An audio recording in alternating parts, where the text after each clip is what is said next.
प्यारे बच्चों, आज हम कक्षा 12 की भौतिक विज्ञान की इस क्लास में वैद्युत क्षेत्र और वैद्युत विभव में संबंध ज्ञात करेंगे कि दोनों के बीच क्या संबंध है।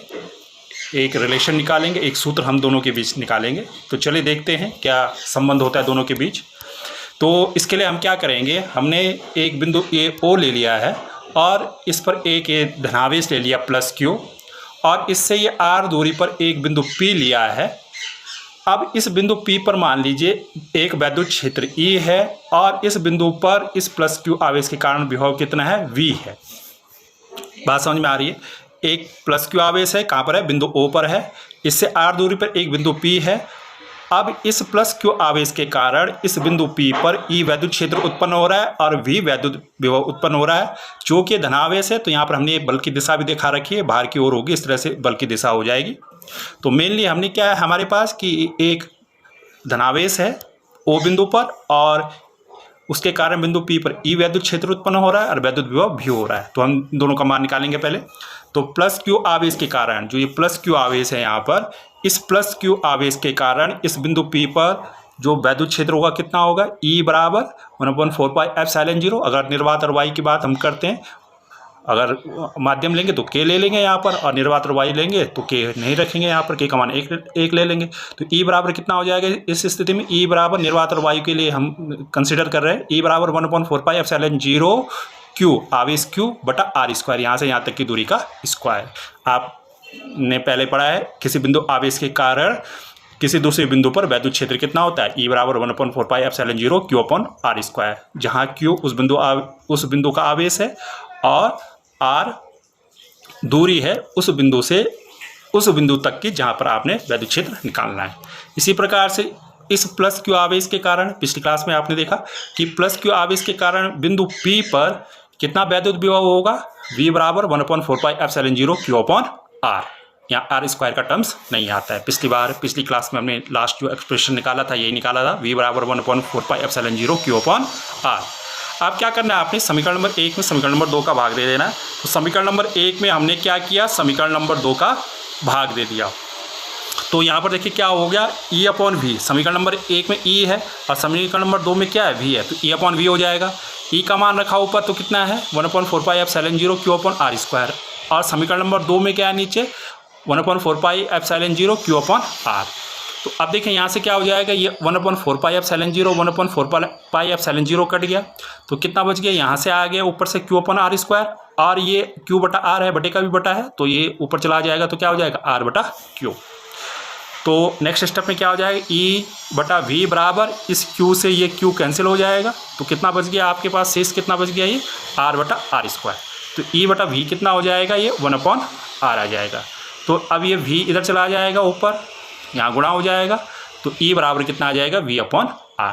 तो वैद्युत क्षेत्र और वैद्युत विभव में क्या संबंध होता है, ई बराबर V/r है। कहीं कहीं ये आर के लिए डी भी लिया रहता है, डी भी ले सकते हैं इसको, दूरी मैंने कहा था डी ले सकते हैं, एल ले सकते हैं, पहले भी आपको बता चुके हैं। तो क्या आ गया हमारे पास, वैद्युत क्षेत्र और वैद्युत विभव में संबंध क्या आ गया, ई बराबर V/r, जहाँ ई वैद्युत क्षेत्र है, V वैद्युत विभव है और R दूरी है बिंदु आवेश से जिस बिंदु तक पर आप वैद्युत क्षेत्र या वैद्युत विभव निकाल रहे हैं, ज्ञात कर रहे हैं। तो ये संबंध याद रखना है, इंपॉर्टेंट है, इस पर सवाल भी पूछा जाता है और आगे भी प्रयोग करना है।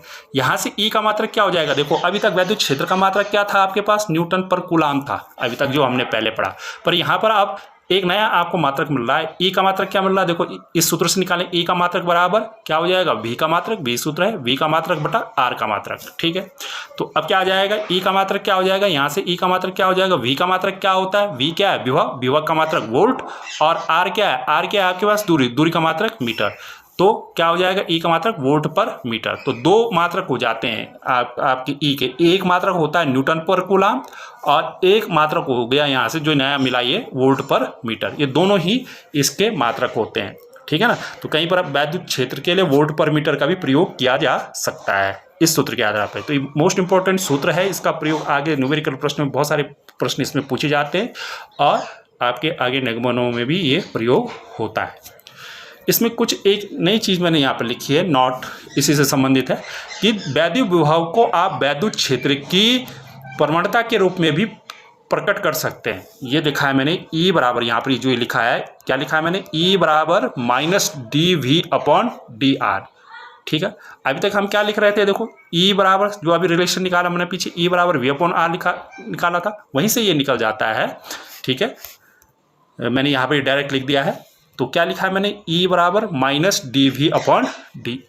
तो क्या है, E क्या है यहाँ पर, वैद्युत क्षेत्र, और V क्या है, V के साथ मैंने dV/dr लिखा है। dV/dr का मतलब है प्रवणता, प्रवणता को प्रकट करता है, ढाल, कोण। ठीक है, और जो ये नेगेटिव साइन है ये ऋणात्मकता को प्रदर्शित कर रहा है, यानी जो वैद्युत क्षेत्र है वो वैद्युत विभव के कम होने या घटने की दिशा में होती है, उसकी दिशा किसकी, वैद्युत क्षेत्र की। ठीक है, तो यही चीज़ मैंने यहाँ पे लिखी है। वैद्युत विभव की प्रवणता के रूप में वैद्युत क्षेत्र क्या हो जाता है, E बराबर माइनस dV/dr। कहीं हम इसको ΔV/dr भी लिखेंगे, इसको माइनस ΔV/dr, ऐसा भी कहीं प्रयोग हो सकता है, dV की जगह ΔR भी प्रयोग हो सकता है।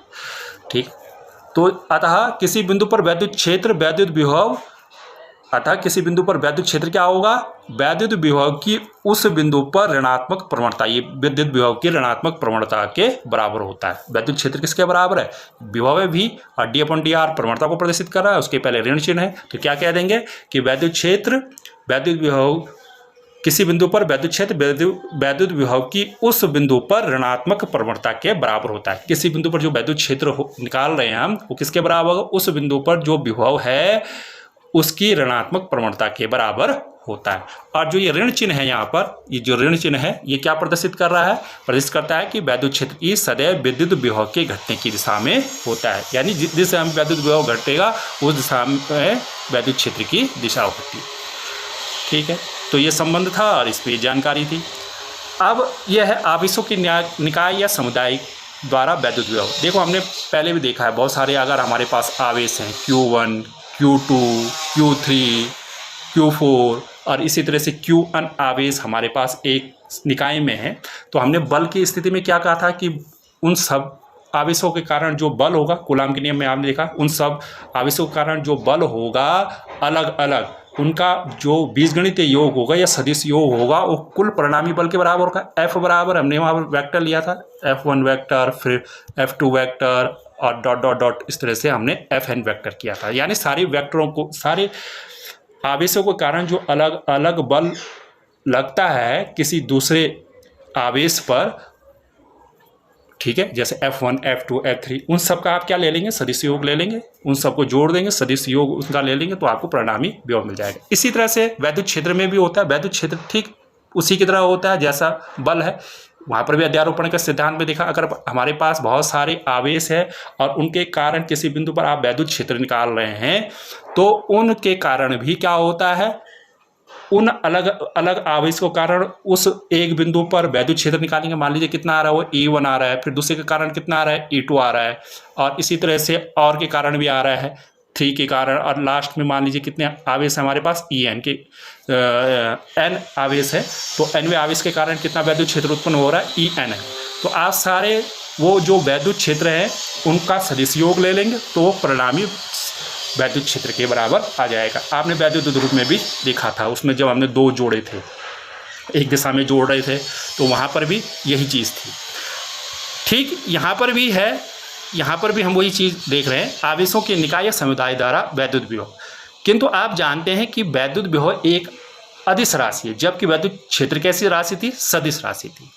तो होना तो वही है। यहाँ पर बहुत सारे आवेश हमारे पास Q1, Q2, Q3, Q4, Qn आवेश हैं, और कहाँ पर आप निकाल रहे हैं वैद्युत विभव, इस बिंदु O पर निकाल रहे हैं। Q1 के कारण O पर विभव, फिर Q2 के कारण O पर विभव, फिर Q3 के कारण O पर विभव, फिर Q4 के कारण O पर विभव, इसी तरह से Qn के कारण O पर विभव। इस बिंदु पर, एक बिंदु पर आप विभव निकाल रहे हैं। तो मान लीजिए अगर इस Q1 के कारण जो विभव है वो V1 है, इस Q2 के कारण इस O पर विभव V2 है, इसी तरह से V3 है, इसके कारण V4 है, और इसके कारण कितना है, Vn है। इस nवें आवेश के कारण O पर कितना विभव, Vn है। तो क्या करेंगे, परिणामी विभव क्या होगा, जुड़ जाएगा। ये परिणामी विभव क्या हो जाएगा, जो इन सब आवेशों के कारण इसके कारण इस बिंदु O पर जो विभव होगा क्या होगा, सीधे सीधे आप जोड़ देंगे। जो ये अलग अलग आवेशों के कारण जो विभव आ रहा है O पर, उनको जोड़ देंगे। V बराबर क्या हो जाएगा, V1 + V2 + V3 + V4 ... Vn। यानी इसको ऐसा भी लिख सकते हैं, अगर मान लीजिए इस V1 का मान कितना हो जाएगा, देखो यहाँ पर V1 का मान हो, इस Q1 आवेश के कारण O पर विभव कितना आ जाएगा, अगर यहाँ से यहाँ तक की दूरी कितनी R1 है तो V1 का मान कितना आ जाएगा 1/4 पाई एप्सिलॉन 0 और Q/R1 आ जाएगा। इसी तरह से V2 के लिए क्या आ जाएगा, V2 1/4 पाई एप्सिलॉन 0 Q/R2, बस दूरी चेंज होगी। इसी तरह V3 का मान कितना आ जाएगा, V3 बराबर 1/4 पाई एप्सिलॉन 0 Q/R3। तो ये आपने निकाल दिए, V1 का मान निकाल दिया। इसी तरह से V2 का मान हो गया, इसी तरह से V3 का मान निकलेगा, 4 का मान निकलेगा और इसी तरह से अन्य का मान निकलेगा और इसी तरह से nवें आवेश के कारण भी वैद्युत विभव निकलेगा। तो परिणामी विभव कैसे निकालेंगे आप, अगर बहुत सारे आवेश आपके पास है और उसके कारण किसी भी बिंदु पर वैद्युत विभव निकालना है तो आप उन सभी आवेशों को क्या कर देंगे, उन सभी आवेशों के कारण जो वैद्युत विभव किसी बिंदु पर आ रहा है उन सब का आप क्या ले लेंगे, योग ले लेंगे। ठीक है ना, अलग अलग जो विभव आ रहा है बिंदु O पर उन सबको आप जोड़ लेंगे, योग ले लेंगे उनका। ठीक है ना, तो ये कुछ जानकारी थे जिनका प्रयोग आगे हमने वैद्युत रूप में भी करना है। तो इस वीडियो में इतना ही, थैंक यू।